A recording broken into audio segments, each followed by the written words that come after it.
परभणीच्या पाथरीमध्ये पिकं पाण्याविना जायकवाडीचं पाणी मिळत नसल्यामुळे पिकं करपू लागली। पाथरी तालुक्यामधल्या 20 गावांची ही स्थिती। जायकवाडीमधून पाण्याचं दुसरं आवर्तन देण्याची शेतकऱ्यांची मागणी।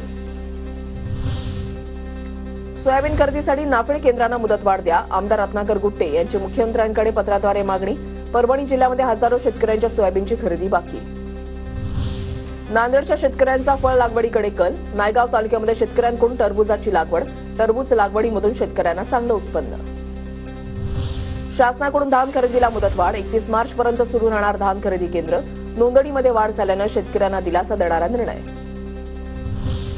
गोंदिया जिल्ह्यामध्ये 10 लाडक्या बहिणींनी लाभ नाकारल्याची माहिती। निकष पूर्ण न करणाऱ्याच लाभार्थ्यांवर कारवाई होणार, या भीतीनं महिलांनी लाडकी बहीण योजनेचा लाभ नाकारला। परभणीच्या नवीन बस पोर्टलवरून तब्बल 6 वर्षांनंतर बस सेवा सुरू। अधिकृत उद्घाटन मात्र नाहीच। पर्यायी बसस्थानकामधून सुटका मिळाल्यानं प्रवाशांमधून समाधान व्यक्त। मालेगावच्या 13 वर्षीय मोहितचा राष्ट्रीय शौर्य पुरस्कारानं सन्मान। मोहितनं काही दिवसांपूर्वी बिबट्याला केलं होतं जेरबंद। मोहितच्या वारसाचं संपूर्ण राज्यभर कौतुक। भोरच्या वेळवंड जिल्हा परिषद शाळेमध्ये विद्यार्थ्यांनी घेतली कुष्ठरोग निर्मूलनाची प्रतिज्ञा। कुष्ठरोग निवारण दिनानिमित्त आरोग्य सेवकांकडून कुष्ठरोगाविषयी जनजागृती।